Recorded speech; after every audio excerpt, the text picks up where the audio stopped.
Hi all, అందరూ బాగున్నారా? బాగున్నారనుకుంటున్నాను. ఇవాళ నేను మీకు చెప్పబోయే రెసిపీ ఏంటి అంటే అందరికీ చాలా యూస్ఫుల్గా ఉంటుంది. ముఖ్యంగా డయాబెటిక్ వాళ్ళకనమాట. ఇది మనందరం చూస్తూనే ఉన్నాం కదా, పుచ్చగింజలు, ఫ్లాక్స్ సీడ్స్ ఇలాంటివన్నీ సీడ్స్ని మనం డైట్లో ఇంక్లూడ్ చేసుకుంటే మనకి చాలా యూస్ఫుల్గా ఉంటుంది అని మనం తెలుసుకుంటూనే ఉన్నాం కదా. అలాగా వాటితో మరి ఏ రెసిపీస్ చేయాలి? జనరల్గా బ్రెడ్స్లోనో ఏదైనా స్వీట్స్లోనో వీటిని వాడుతున్నాం, కానీ ఎక్కువగా రోజు తినే ఆహారంలోకి పౌడర్ రూపంలో కానీ అలాగా అనుకుంటాం, కానీ ఒక రెసిపీ కూడా చేసుకోవాలి. అలా చేస్తే ఎలా ఉంటుంది అని చూసి దానికోసం ఇలా చేసామన్నమాట. సో చాలా బాగుంది దీని రిజల్ట్. మన డైట్లోకి చక్కగా ఇవన్నీ ఇంక్లూడ్ చేసుకున్నట్టు అవుతుంది అని మీ అందరికి కూడా షేర్ చేస్తున్నాను అనమాట. దానికోసం నేను అన్ని 2 స్పూన్స్ తీసుకున్నాను. ఏమేంటి అంటే గుమ్మడి గింజలు, సన్ఫ్లవర్ సీడ్స్, పుచ్చగింజలు, ఫ్లాక్స్ సీడ్స్ అండ్ నువ్వులు. ఈ 5 వెరైటీస్ని కూడా ఒక 2 స్పూన్లు తీసుకొని చక్కగా ఒక 2 to 5 minutes దోరగా వేయించుకుంటే మనకి చిటపటామంటాయి కదా, అప్పటి వరకు అలా వేయించుకొని చల్లారి పెట్టుకుందాము.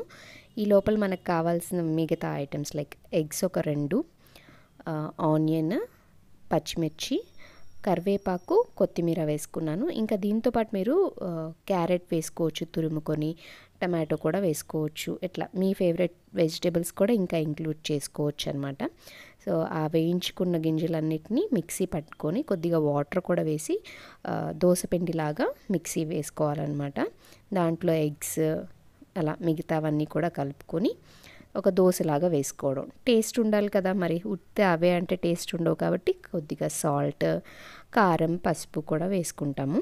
వేసుకొని దోశలాగా మనం పెనం మీద వేసుకుంటే సరిపోతుంది. ఇది లో ఫ్లేమ్లో కుక్ చేసుకోవాలి. హై ఫ్లేమ్ పెట్టేసి వేస్తే మాడిపోతుంది, ఎందుకంటే ఎగ్ ఉంది కదా, సో అందువల్ల మాడిపోతాయి అన్నమాట. అలా కాకుండా లో ఫ్లేమ్లో పెట్టుకొని వేసుకొని దాన్ని కుక్ అవనిచ్చి టర్న్ చేసుకుంటే ఈజీగా వస్తాయి, టేస్టీగా కూడా ఉంటాయి అన్నమాట.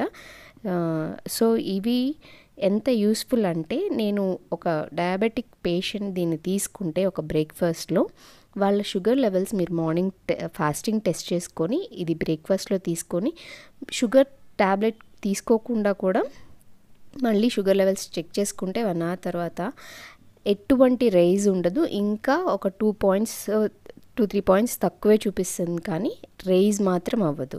సో ఇది ఎంత మంచి బ్రేక్ఫాస్ట్ ఆర్ లేకపోతే దీన్ని లంచ్లో కూడా తీసుకోవచ్చు. డిన్నర్ అంటే అన్నీ కొంచెం హెవీ అవుతుంది, కానీ బట్ లంచ్ కానీ బ్రేక్ఫాస్ట్ కానీ దీన్ని తీసుకోవచ్చు అనమాట. ఎంత హెల్ప్ఫుల్గా ఉంటుందంటే దీనివల్ల ఇలా రెగ్యులర్గా ఇలాంటి మంచి ఫుడ్ని మనం డైట్లో పెట్టుకుంటూ మన ట్యాబ్లెట్ ఏదైతే పవర్ ఉందో దాన్ని తగ్గించుకోవచ్చు డాక్టర్ని కన్సల్ట్ అవుతూ. సో టోటలీ ట్యాబ్లెట్స్ తీసేయచ్చు అని కాదు, బట్ మనకి మంచి యూస్ఫుల్ బ్రేక్ఫాస్ట్ కానీ లంచ్ కానీ అవుతుందన్నమాట ఇది ఒక డయాబెటిక్ పేషెంట్కి. అందుకని షేర్ చేద్దామని చెప్పి నేను ఇలా షేర్ చేస్తున్నాను.